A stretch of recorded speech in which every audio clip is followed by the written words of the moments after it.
Ever since Enron, there has been worry in this country about the security of the money we put away for retirement. It was a shock to see people lose everything they'd worked for. Now there's another warning about our retirement funds: the spectacular collapse of a fund that wiped out the savings of 13,000 people.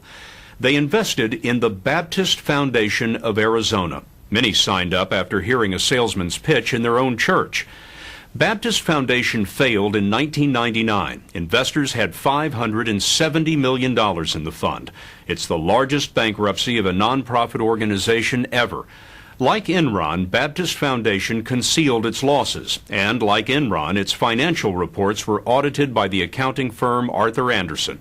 Today, many of the investors say they believe that the security of Baptist Foundation and the credibility of Arthur Andersen could be taken on faith. For how many of you did your investment represent all or most of your life savings? That's all we had. Ray Burns, Charlene Loy, Ernie Campbell, Frida Sanders, and Diana Francis are typical investors in Baptist Foundation of Arizona. I had 250,000. We have 90. 90,000. 86,000.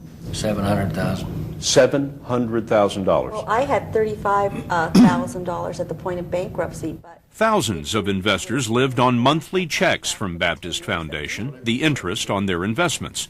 Then, 3 years ago, the checks stopped coming. Frida, when you got this letter that said they were broke, I mean, you must have thought, wait a minute, this was Impossible. Because everyone said they'd been in business so long, they would, no way, you know. You'll understand her shock when you see Baptist Foundation's pitch. Not one investor has ever lost a penny of their investment or the interest they earned. But as the announcer spoke those words, Baptist Foundation was losing millions. The foundation had started back in the 1940s, paying a high rate of return and using some of the profits to build churches. But in the 1980s came new management. Under CEO Bill Krotz, shaking hands with the announcer, Baptist Foundation went completely, secretly broke. It was a series of bad real estate investments that ruined Baptist Foundation. But instead of admitting the losses, the foundation decided to hide them through fraud. Here's how it worked. Baptist Foundation sold its rotten real estate to a company called ALO. It moved the bad debts and the red ink off of the foundation's books and over to ALO. The trouble is, ALO was not really a separate company. It was created, financed, and controlled by Baptist Foundation itself. The real estate transactions were phony, just an accounting trick to make Baptist Foundation's books look good and erase the overwhelming debt. ALO was essentially a garbage dump for their bad investments. A bad bank. Arizona Attorney General Janet Napolitano indicted 8 foundation officers for fraud, including the CEO, Bill Krotz. As they sucked more and more investors in, there was no reasonable likelihood that those investors would ever get any return on their money, and in fact, they lost all their money. Charles and Wanda Phillips put their whole nest egg into the Baptist Foundation of Arizona, $120,000. I felt that it was safer there than it would be in a bank or any other institution, because we thought we were dealing with Christians, you know, and a real Christian don't steal your money. When the checks stopped coming, what did you say to Charles? Well, I panicked.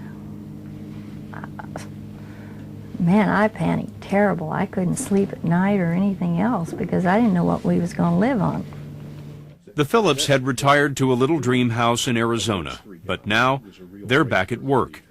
At 69, Charles is working in a grocery store. What's going on, buddy? Wanda, at 66, is in a chiropractor's office. It's hard to be poor. It's hard to be poor. It's hard to be poor. Yeah, it really is. How did BFA manage to convince the investors that it was running a clean operation, a healthy operation? Every year they produced audits that said they were audited by a big 5 accounting firm. The audits were clean. Everything seemed hunky-dory. Audits by Arthur Andersen. Right. And that, Attorney General Napolitano says, is all Baptist Foundation needed to make the scheme work: the legitimacy of an independent audit to reassure investors. And in order to maintain our integrity in the marketplace, each year an independent audit is conducted by one of the leading accounting firms in the nation. The state of Arizona sued Arthur Andersen, claiming that, like in the Enron case, the accounting firm overlooked serious trouble and issued clean audits year after year. Is this incompetence or something much worse? I would say, at a minimum, it's willful ignorance. You know, if you keep your eyes shut, you're not going to see very much. But there were a number of warnings that Napolitano says should have been eye-openers for Andersen, starting with nothing less than a Baptist Foundation insider. Karen Pates was an accountant for the foundation, and more than 2 years before the bankruptcy, she had a crisis of conscience. In a deposition, she testified that she met with Andersen and explained the nature of Baptist Foundation's phony partner, ALO. And after Pates, the warnings just kept coming. A Texas Baptist group became suspicious, called Arthur Andersen, and said that they suspected the foundation was a fraud. Then a Phoenix newspaper ran a series of 13 articles that laid out the scheme in detail. Even Arthur Andersen's own internal documents described the foundation as, quote, a maximum risk client. But there was no hint of any of this in the public audit reports. Ed Novak represents Arthur Andersen. He is a lawyer defending Andersen in the Baptist Foundation suits. There is no way in corporate America to insure against a well-orchestrated fraud. That's simply not what the ordinary audit is designed to detect. And this was done in such a diabolically clever way that Arthur Andersen was no match and could not have figured it out. Arthur Andersen could have figured this out if the people who were perpetrating the fraud and then decided to provide some information had provided full and complete information.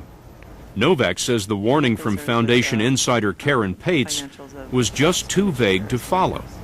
You know, Mr. Novak, I think many people would understand if one warning went unheeded, or two, but 3, 4, and 5, and those are fire alarms going off. Mr. Pelley, all an auditor can do is what he or she is supposed to do with respect to each and every time an issue is raised in connection with the client. Collect the information, consider it, consult on it, reach a conclusion. Andersen's conclusion was there was nothing wrong with Baptist Foundation's financial statements. This was a fraud that was deep, it was thorough, it was long in duration, and it was not cracked by Arthur Andersen. It wouldn't have been cracked by any auditor. But in fact, it was. This was about literally accounting 101, auditing 101. Dee Griebel says she figured out the fraud in an afternoon. She's a CPA and financial advisor in Phoenix. A worried investor asked her to have a look at the foundation's financial statements. The assets versus the liabilities were almost equal. I went, whoa, there's no cushion here. Griebel noticed that one of the foundation's biggest assets was a $50 million loan owed to it by none other than its phony partner, ALO. What you knew at that point was that if the $50 million loan was no good, You had a big problem. BFA was broke. Yes. So she did something that Andersen never did. She turned to the State Corporation Commission for ALO's financial records, public documents that anyone can get. I'll go to my grave remembering my emotional reaction. They had a negative net worth of about $106 million. And I went, whoa, I went and loaned these people a penny. So what did she do with her discovery? She called Arthur Andersen. She called Andersen's Chicago headquarters and called the Phoenix office twice. I made the message very blunt because I wanted to be sure to get their attention. You must withdraw your unqualified opinion immediately. the company's effectively broke. Call me. Anderson never called back. From the first warning until the end, Anderson issued 2 more clean audit reports, and Baptist Foundation took in another $200 million from investors. Arthur Anderson was the good deal. This was the safe bet, but it wasn't. Is Anderson's conduct in this case negligence, willful complicity? How would you characterize it? There's no question that Anderson was wrong. Anderson is just as sorry for what happened to the investors as everyone is. There are many parties to blame for this collapse. Anderson's representative, Ed Novak, says Baptist Foundation's board should share the blame, the state of Arizona, and to some extent, the investors. No investor should rely solely upon the fact that there is an audit. Investors need to do their homework. They need to be diligent. They need to be skeptical. If I have to remain skeptical after looking at a clean Arthur Anderson audit, what's it for? People need to understand that an audit is not a guarantee. But Lynn Turner says an audit should stand for something. Turner was chief accountant at the Federal Securities and Exchange Commission. He says investors had every right to put all that they had into Baptist Foundation, given the audits. If you'd gone into Baptist Foundation and the numbers were really true numbers and showed how lousy, then fine, you lose everything, okay? Got no sympathy for those people. But when the numbers look right and they made a decision based on that, okay, then it's a total cop out of the system for people to say it's partially their fault. That's baloney. In a single day, the retirement they had saved for all of their lives was gone. What was that change like for you? Well, you just do without things. You have to go, your health insurance goes up all the time. It's a worrisome. I dropped my termite insurance. The bugs can have my house. I won't need it much longer. I just too dumb to see it. We should have started checking more. You know, you're awfully hard on yourself. Well, I tell you, I need to be hard on myself. What has it meant to you, Ray, since the checks stopped coming? Well, I'll put it this way. We used to go to a store to shop and all for clothes and stuff. I go to Salvation Army now.